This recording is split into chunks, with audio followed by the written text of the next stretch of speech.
Welcome back to another coffee break. This week, probably going to be the most controversial coffee break we'll have all year. It could be a bit of a rant. It is not meant to throw stones, just to ask some questions. I have no answers to this problem. None that would make any sense anyway. But I want to talk about grades. I have for years tried to figure out what grades mean. I mean, obviously they're a bit arbitrary to start with. Why is a 93 an A and not a 95 or a 90? So why is a 69 a failing score, but 70 is okay? Those kinds of things concern me as to what is it we're actually expecting our students to work toward when they get a grade. And when they receive a grade at the end of a class, what does that grade mean? If they finish the class with a 94, does that mean that they are 94% proficient? If they finish the class with a 55, does that mean that they really don't know anything about the subject matter? And I think one of the things that we can look at as a way of sort of knowing why my mind goes here a lot is when we give a student a 0.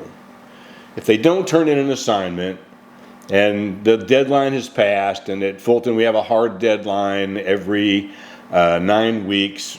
We do a hard deadline so that anything not turned in before the end of that 9 weeks can't be made up later. Let me turn this off. So that's one thing. But let's say that a student makes a 0, make 1 0. How many hundreds do they have to score to make an A?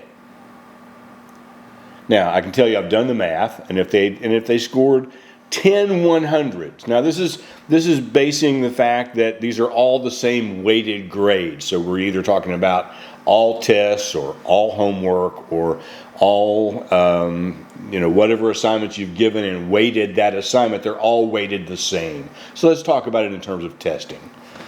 So if they make a 0 on one test and then they make 10 100s, they can only make a B in the class. Now, does making 10 100s tell you that they only know a B's worth of information?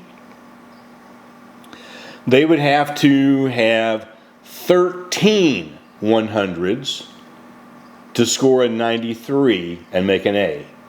13 hundreds to offset the 1 0. Now, let's take that a step further, okay?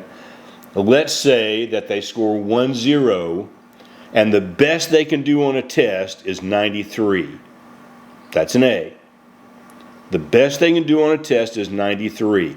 How many 93s does it take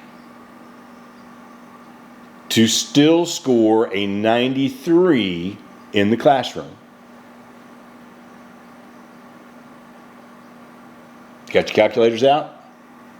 It would take 200 93s to prove to the teacher that the student is worth an A.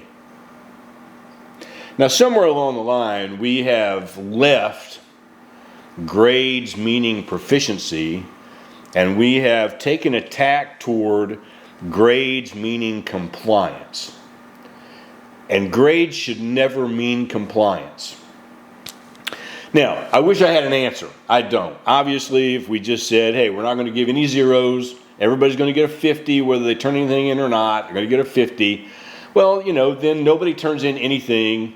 They have an average of 50 in their class. They qualify for extended year. They do a few packets of material. They get a 70. They walk out. They haven't learned anything at all. That's not going to work.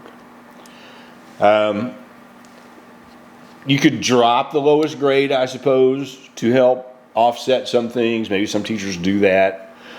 We have some teachers who, and I'm not talking about Fulton, but in the time that I have been a teacher, I've known teachers who have said, you can turn in work anytime at all, full credit. And then the class next door, if you're 3 days late, you're going to lose 10 points. Does the grade reflect the knowledge of the student, or does it reflect the fact that they were late and that they failed to comply? These are the questions that I struggle with because I want students to learn. I want them to learn as much as possible, and I want them to learn in the proper ways, and I want them to demonstrate that learning in a way that makes sense, and I don't know what that means. Now, do we say, okay, you're going to get a 40 even if you don't turn anything in? That way you still got to do some work to get a 50 in the class to get extended year? Or do we give you a 50 and then say you got to get a 60 to do extended year? Do we say you're going to get a 30 for doing no work? I don't know. I don't know what the answer is. But I do know that we are, as teachers, as a profession, not as a school, not as our SLC, not you in particularly, but as a profession, I don't think we're being fair to kids when we offer grades for compliance. I was told when I first started, I was supposed to give them a grade if they brought in a box of Kleenex. Why would I give them a grade for bringing in a box of Kleenex? That has nothing to do with the subject I taught. But I was told to do that, and I did it because I was compliant. I've sort of grown out of that.